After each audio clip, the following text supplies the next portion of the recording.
Okay, this is a different kind of a reaction video from me. This is a historical reaction. The Christmas Truce of 1914. It's by a channel called The Great War. And like I said, I generally do travel videos and things like that. But I found this interesting and um, uh, vlogging through history did an interesting story about the Christmas truce, and I wanted to do something about this. This was during in 1914, during World War One, the early parts of World War One. There was actually a truce to celebrate Christmas between the troops, and it gave an idea that they didn't want to be there. Okay, I don't know that anybody really wants to be in a war where you could be killed, but let's see what's going on here and like I said, I'm not a historian, but I wanted to react to this video, especially during Christmas time. In the summer of 1914, each of the warring nations believed that the fighting would be over in a few weeks. Instead, by the end of December, the First World War had already claimed close to 1 million lives, and there was no end in sight. Yeah, the start of World War One, an assassination. I know a little bit about it, but they didn't think it was going to be a long war. I knew that. But the war would, I think, go through 1918, 1919, and already 1 million lives, and we haven't even been fighting for a year yet. But on December 25th, 1914, at several points on the Western Front, there was a brief respite from the fighting, a Christmas truce. And that goes back to what I was saying earlier. Neither side really wanted to be there. Okay, and what they wanted to, you're in trenches. World War One became known for trench warfare, and you're in this situation where you're killed. I mean, the way I think about it when I think about war in terms of, especially like there was a German and this was the British, in case the Germans and the British, or like World War Two with the Germans and Americans, things like that is, when I was in Germany in 2006, okay, you're walking around, you see all people, you go by them, you don't pay them any mind, they don't pay you any mind. But given in the war situation, it wouldn't be like that. They were your enemy. They might have a gun, you might have a gun, and it's the absurdity of war, in my opinion. But like I said, let's learn a little bit more about this.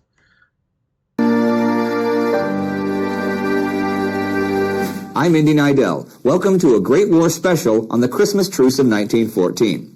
Now, the Christmas Truce was actually a series of unofficial ceasefires along the front and a brief celebration of the holiday with gestures of goodwill and humanity between the...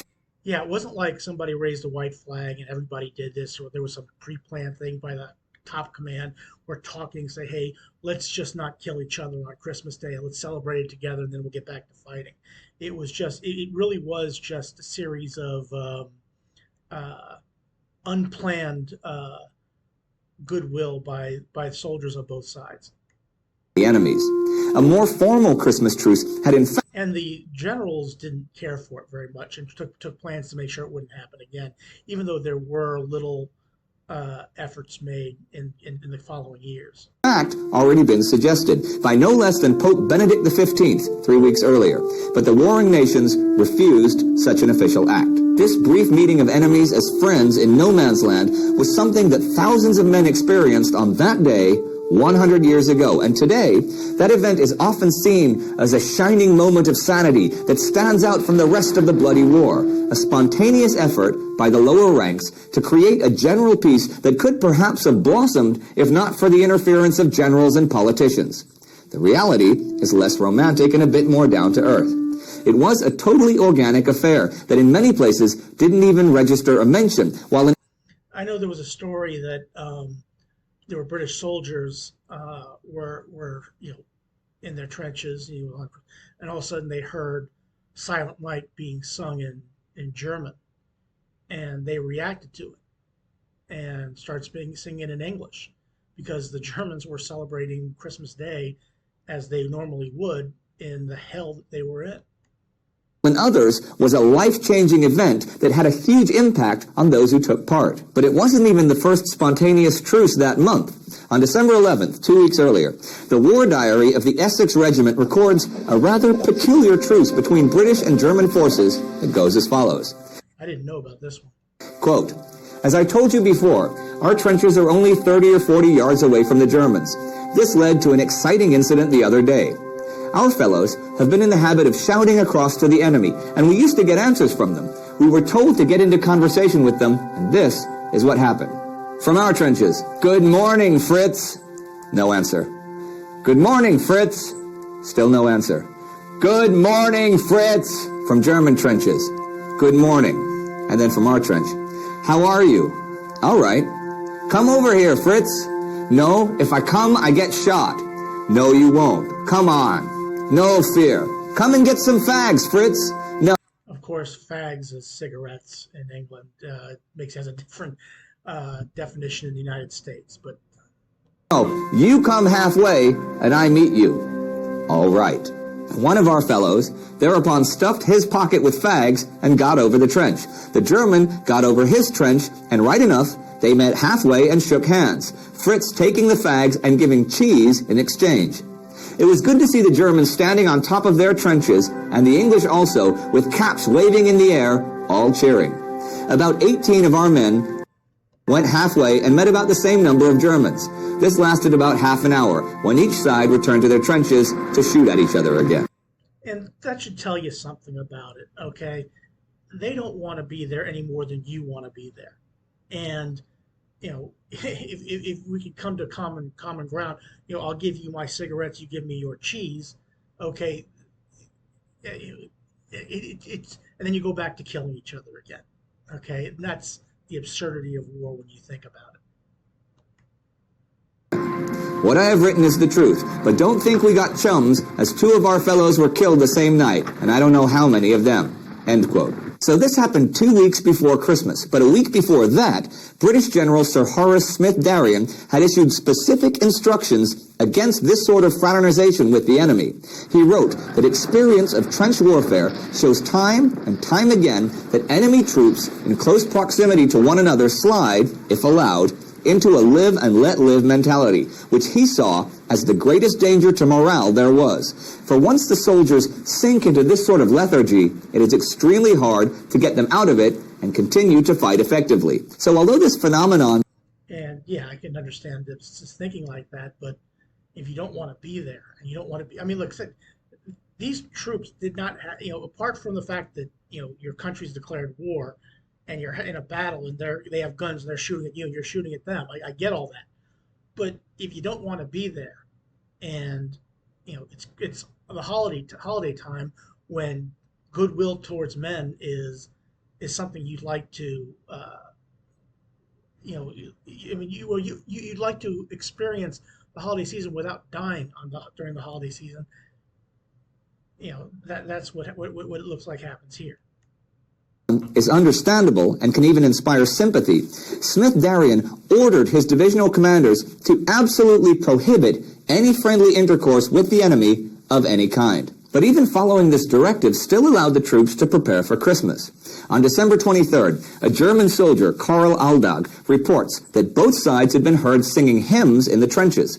German troops coming into the lines brought Christmas trees, and some men began to place them on the parapets of the fire trenches.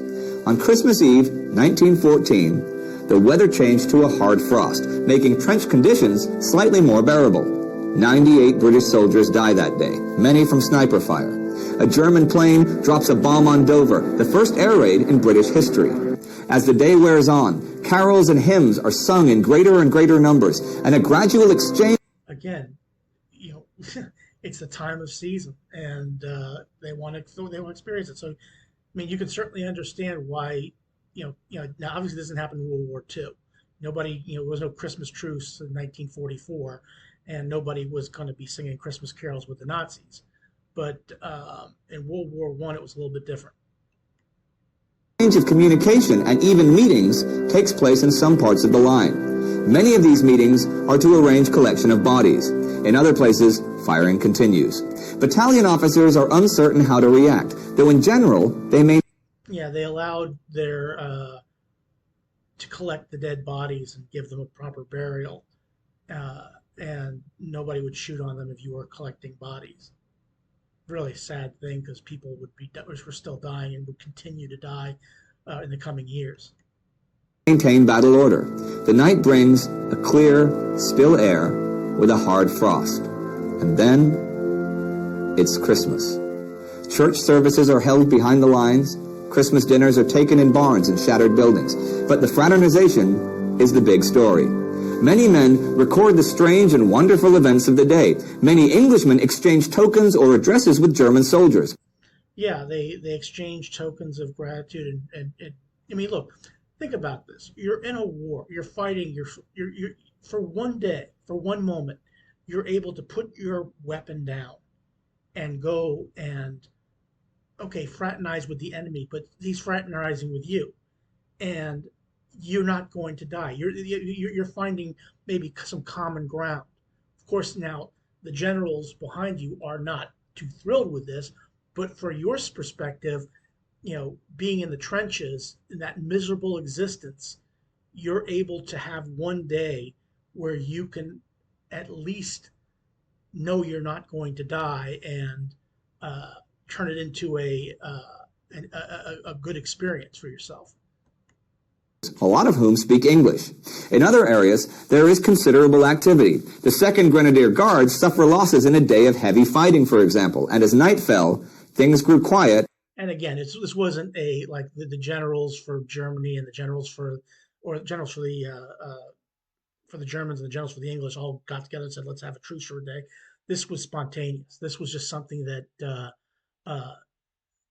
that was something that was not planned. As men fell back to their trenches. Boxing Day, December 26, brought with it light snows. In some areas, the friendly spirit of the day before was resumed. Gradually, however, officers and men on both sides began to resume normal trench caution. The atmosphere in general remained relaxed, though, as officers took a pragmatic view of events. By now, however, news of the truce was reaching higher levels of command. General Smith-Darien requested particulars of those units and officers who took part in the truce, with a view of disciplinary action. But as it turned out, no action was taken against any unit or officer. Over the next few days, the weather turned wet and nasty again, yet the friendly mood remained in some areas, though open fraternization stopped. So, on New Year's Eve, there was singing and shouting, but no actual truce. But what actually went on during the truce itself? Well, people talked. Most of the men just hung out with each other. There was a large exchange of gifts. There was exchange of gifts. There was even some football game played. Um, if memory serves, what we call soccer in the United States. But they played a little bit of football. Had an enjoyable little game, a little kickabout, and probably a lot of conversation, smoking cigarettes, and just having a good conversation. And they exchanged addresses and things like that. Uh, it basically gave the impression that they didn't, we don't want to be here anymore. You want to be here, but we're here. And for one moment, one brief moment, we're going to have be friends for one day and use the time on this special day for what it was intended. It being Christmas, German soldiers swapped Dresden's stolen Christmas cake and sausages for British jam or whiskey. Buttons were a big thing to give or to receive from the enemy. In some places, former barbers gave haircuts, and one German, a juggler, gave an impromptu and somewhat surreal performance in the middle of no man's land. And there was, of course, the football match. Yes, on Christmas Day, 1914, a football match was played between British and German troops on the Western Front. It began with a British soldier kicking a football out of his trench, and I've often...